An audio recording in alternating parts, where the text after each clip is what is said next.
Hey guys, it's Craig from Paramount coming to you again with another video.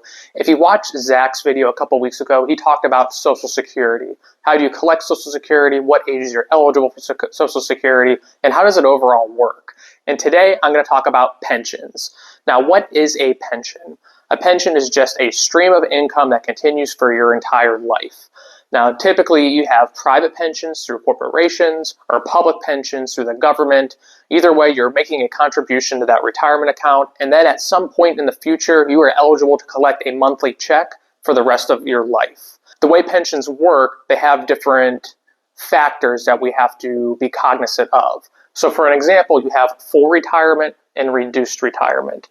So for a full retirement person, you usually have to meet a certain age, a certain years of service, and then also it's calculated based on your last reported salary or what we call a final average salary, which is an average of a certain number of years. But you have to meet that certain period in time before you're able to get your full benefit amount. And then there's also reduced retirement periods, which is you're able to leave early, but you're not getting the full amount that you're entitled to. It's a reduced amount because the pension system wasn't planning on paying you out for a certain period of time. So a lot of you know that I work with a lot of teachers, firefighters, police officers, and government workers. So my area of experience is working with the different pension systems in the state of Ohio. So that's State Teachers Retirement System, School Employees Retirement System, Ohio Police and Fire, and Ohio Public Employees Retirement System. So when you are a public employee and are also eligible to collect Social Security, Zach mentioned that there's some reductions in Social Security that you may experience.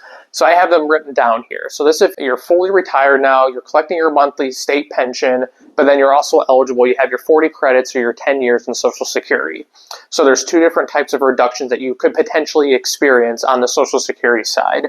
There's the windfall elimination provision, which is if you're trying to collect on your own record, so your own earnings record, and then the government pension offset is anyone else besides yourself. So someone else, that could be a current spouse, deceased spouse, ex-spouse, if you're trying to collect on someone else's record.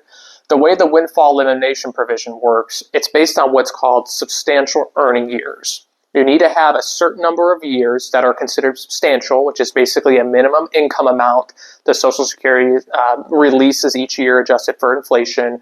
You need to meet a certain number of years of service in order to get your full Social Security benefit.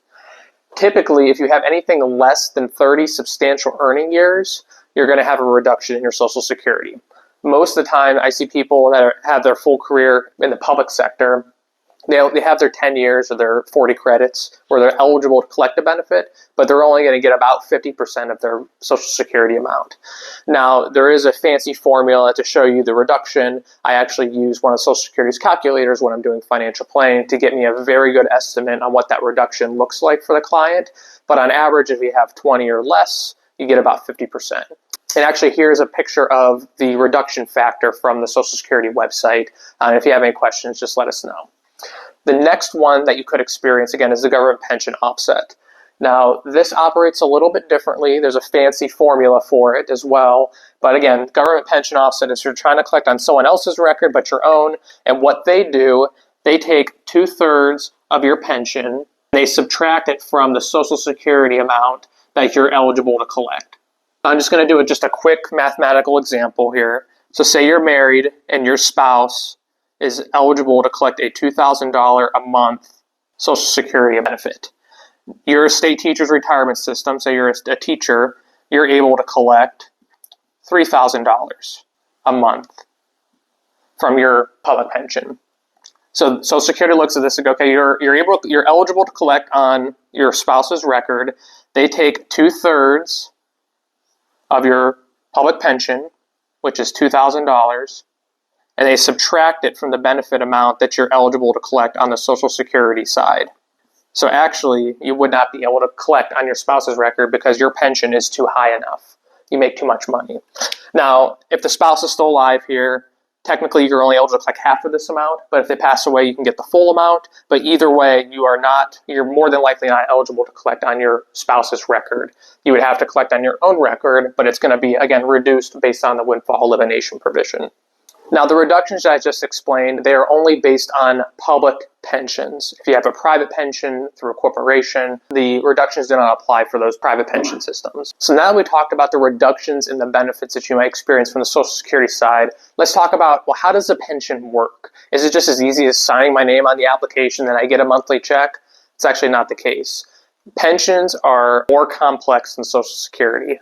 Through Social Security, you can turn it on at 62 at a reduced rate, 67, depending on when you were born for your full retirement, or delayed retirement age 70. And then you get a monthly benefit depending on your earnings or your insured amount. Through pensions, there's a bunch of different ways to flip the switch and say, hey, I contributed to this account. It's time for me to start receiving that monthly benefit. Now, I'm going to keep it, again, high level, but you have typically single life amounts, joint survivor amounts, and then something called, some pensions offer a partial lump sum option or a lump sum option as well. So when you go to collect from a pension, what a single life annuity is, you get the maximum amount from your pension because you're only insuring your life only.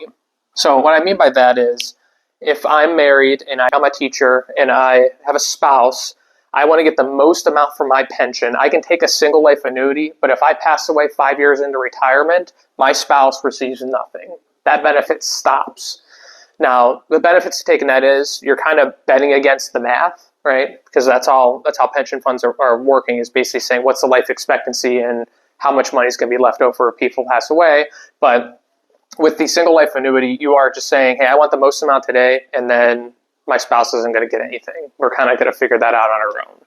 Now, another reason why you might want to take a single life is if you are a single person, right? If you don't have to worry about passing on inheritance or some monthly cash flow to a beneficiary, the single life pension is probably going to be the one you want to pick.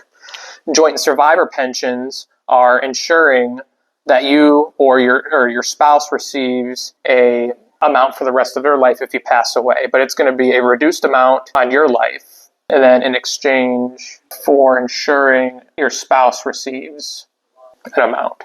So a joint survivor says, hey, I'm going to take a reduced amount, a smaller amount today, a slight reduction, but if I pass away in 5 years, my beneficiary or spouse will continue to get the same amount, half of the amount, a third of the amount, whatever you want the pension system to pay.